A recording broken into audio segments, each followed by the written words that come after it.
वीरों की कहानियां ही नहीं सुनाता, बल्कि उन वस्तुओं की भी जो खूबसूरत होने के बावजूद अपने अंदर मौत और बदकिस्मती का साया छुपाए बैठी हैं।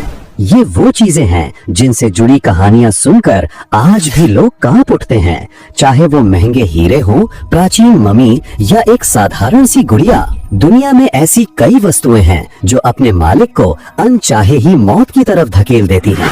आज हम आपको दुनिया की 7 सबसे रहस्यमय और शापित वस्तुओं से रूबरू कराएंगे जो आपको सोचने पर मजबूर कर देंगी। क्या वाकई किसी चीज में बुरी आत्मा का वास हो सकता है? लेकिन हमारी मेहनत के लिए अर्थ एक्सप्लेन हिंदी चैनल को सब्सक्राइब जरूर करें।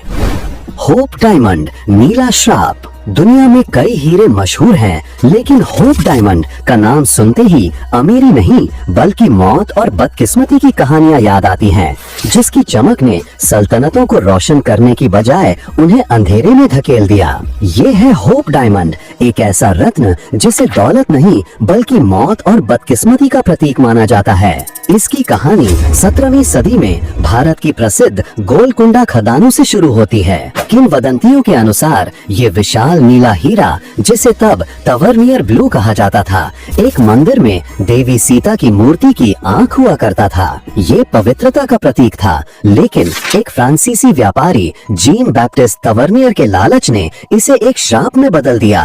कहते हैं तवर्नियर ने धोखे से ये हीरा मूर्ति की आंख से चुरा लिया। ये चोरी सिर्फ एक पत्थर की नहीं बल्कि आस्था की थी, और यहीं से इस हीरे के खूनी सफर की शुरुआत हुई। तवर्नियर ने इसे फ्रांस के सन किंग यानी राजा लुई 14वें को बेचकर भारी मुनाफा कमाया, लेकिन ये दौलत उसे रास नहीं आई। कुछ ही समय में वो कंगाल हो गया और कहानियों के मुताबिक रूस में उसकी एक दर्दनाक मौत हुई, जहां जंगली कुत्तों ने उसकी लाश को नोच नोच कर खा लिया। उधर फ्रांस में ये हीरा शाही खजाने का हिस्सा बन गया।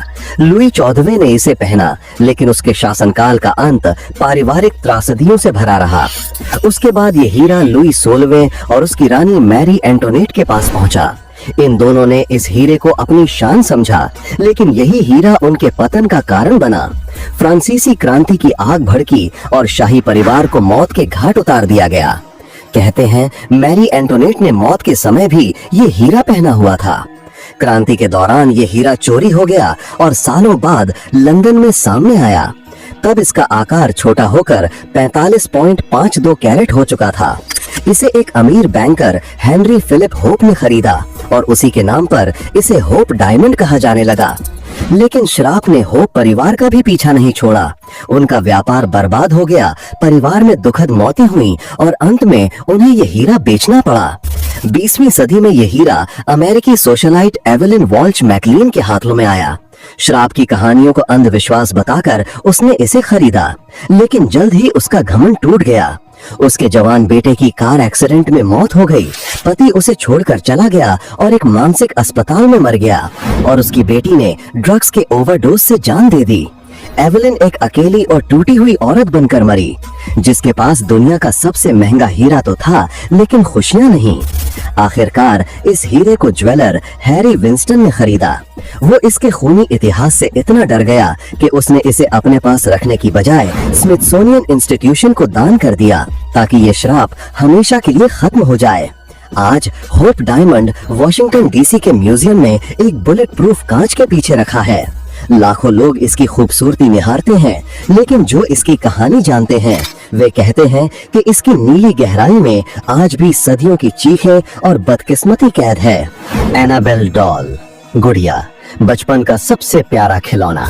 लेकिन हमारी अगली कहानी एक ऐसी गुड़िया की है जिसके मासूम चेहरे के पीछे शैतान का बसेरा था।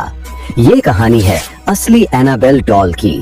फिल्मों में दिखाई गई पोर्सेलिन डॉल के विपरीत असली एनाबेल कपड़े की बनी एक साधारण रैगडी एन डॉल है, लेकिन उसकी कहानी कहीं ज्यादा खौफनाक है।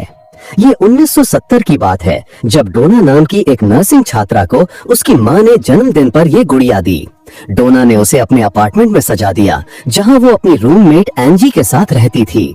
कुछ ही हफ्तों में उनके साथ अजीब घटनाएं होने लगीं। गुड़िया अपने आप जगह बदलने लगी। अगर वे उसे सोफे पर छोड़कर जाती तो वापस आने पर वो बिस्तर पर मिलती। धीरे धीरे ये हरकतें और डरावनी हो गईं। गुड़िया बंद कमरों के अंदर अपनी जगह बदल लेती थी। डर तब खौफ में बदला जब उन्हें गुड़िया के पास हाथ से लिखे संदेश मिलने लगे। पुराने कागज पर बच्चों जैसी लिखावट में लिखा होता, हेल्प मी। डोना और एंजी के पास वैसा कागज था ही नहीं। घबराकर उन्होंने एक मीडियम यानी आत्माओं से बात करने वाली को बुलाया। मीडियम ने बताया कि गुड़िया में एनाबेल हिगिंस नाम की एक 7 साल की बच्ची की आत्मा है जो बहुत अकेली है और बस उनके साथ रहना चाहती है। डोना और एंजी को उस मासूम आत्मा पर तरस आ गया और उन्होंने उसे गुड़िया में रहने की इजाजत दे दी। और यहीं उन्होंने सबसे बड़ी गलती कर दी, क्योंकि वो कोई मासूम आत्मा नहीं थी। इजाजत मिलते ही असली शैतानी ताकत ने अपना रंग दिखाना शुरू कर दिया। उनके दोस्त लू को ये गुड़िया शुरू से ही पसंद नहीं थी। एक रात उसे महसूस हुआ जैसे कोई उसका गला घोट रहा है। अगली सुबह उसकी छाती पर पंजों के साथ गहरे खूनी निशान थे, जो कुछ ही घंटों में रहस्यमयी तरीके से गायब हो गए। अब वे समझ गए कि वे किसी आम आत्मा से नहीं बल्कि किसी शैतानी ताकत से जूझ रहे हैं। इसके बाद उन्होंने अमेरिका के सबसे प्रसिद्ध पैरानॉर्मल इन्वेस्टिगेटर्स एड और लॉरेन वॉरेन को बुलाया। वॉरेन दंपत्ति ने तुरंत पहचान लिया कि गुड़िया में कोई भूत नहीं बल्कि एक राक्षसी आत्मा है। उसने एक बच्ची की कहानी सिर्फ इसलिए गढ़ी थी ताकि वो इंसानों का भरोसा जीत सके। उसका असली मकसद किसी इंसान के शरीर पर कब्जा करना था और गुड़िया बस एक माध्यम थी। वॉरेन दंपति उस गुड़िया को अपने साथ ले गए। लॉरेन बताती हैं कि घर ले जाते समय कार के ब्रेक बार बार फेल हो रहे थे और कार खतरनाक तरीके से डगमगा रही थी। एड को कार पर पवित्र जल छिड़कना पड़ा, तब जाकर वे सुरक्षित घर पहुँचे। आखिरकार उन्होंने एनाबेल को एक खास कांच के केस में बंद कर दिया, जिस पर पवित्र प्रार्थनाएं अंकित थीं। आज भी ये गुड़िया कनेक्टिकट के वॉरेन ओकल्ट म्यूजियम में उसी केस में बंद है, जिस पर लिखा है, चेतावनी, इसे भूलकर भी न खोलें। कहते हैं कि जो भी इसका मजाक उड़ाता है उसके साथ भयानक हादसे होते हैं। ये कहानी हमें बताती है कि हर मासूम दिखने वाली चीज मासूम नहीं होती। ओट्जी द आइसमैन। हमारी अगली कहानी समय में 5300 साल पीछे ले जाती है, एक ऐसे इंसान के पास जिसे प्रकृति ने हजारों सालों तक बर्फ में छिपा कर रखा। लेकिन जब इंसानों ने उसकी नींद तोड़ी तो मौत का एक ऐसा सिलसिला शुरू हुआ जिसे आज दुनिया ओट्जी का श्राप कहती है। सितंबर 1991 में 2 जर्मन हाइकर्स को आल्प्स पहाड़ों में बर्फ से बाहर निकलता एक शरीर मिला। पहले तो लगा कि ये कोई आधुनिक पर्वतारोही है, लेकिन जब वैज्ञानिकों ने जांच की तो इतिहास की सबसे बड़ी खोजों में से एक सामने आई। ये लाश 5300 साल पुरानी ताम्र युग के एक व्यक्ति की थी जिसे प्राकृतिक रूप से बर्फ ने मम्मी बना दिया था। उसे नाम दिया गया ओट्जी द आइसमैन। ओट्जी एक पुरातात्विक खजाना था। उसके शरीर, कपड़े, हथियार और टैटू सब कुछ सुरक्षित थे। उसकी पीठ में एक तीर का घाव था जिससे पता चला कि उसकी हत्या की गई थी। जैसे ही ओट्जी पर रिसर्च शुरू हुई, उससे जुड़े लोगों की रहस्यमयी मौतें होने लगीं। हेलमुट साइमन, वो हाइकर जिसने ओट्जी को खोजा था, 13 साल बाद वो उसी इलाके में एक बर्फीले तूफान में फंसकर 300 फीट गहरी खाई में गिर गया और मर गया। विडंबना ये थी कि उसकी लाश भी ठीक ओट्जी की तरह बर्फ में जमी मिली। डॉक्टर रेनर हेन, वो फोरेंसिक एक्सपर्ट जिन्होंने ओट्जी के शरीर को नंगे हाथों से बर्फ से निकाला था, ओट्जी पर एक लेक्चर देने जाते समय एक भयानक कार एक्सीडेंट में उनकी मौत हो गई। ये सिलसिला यही नहीं रुका। एक डॉक्यूमेंट्री बनाने वाले पत्रकार की ब्रेन ट्यूमर से मौत हो गई तो एक अन्य रिसर्चर की रक्त संबंधी बीमारी से।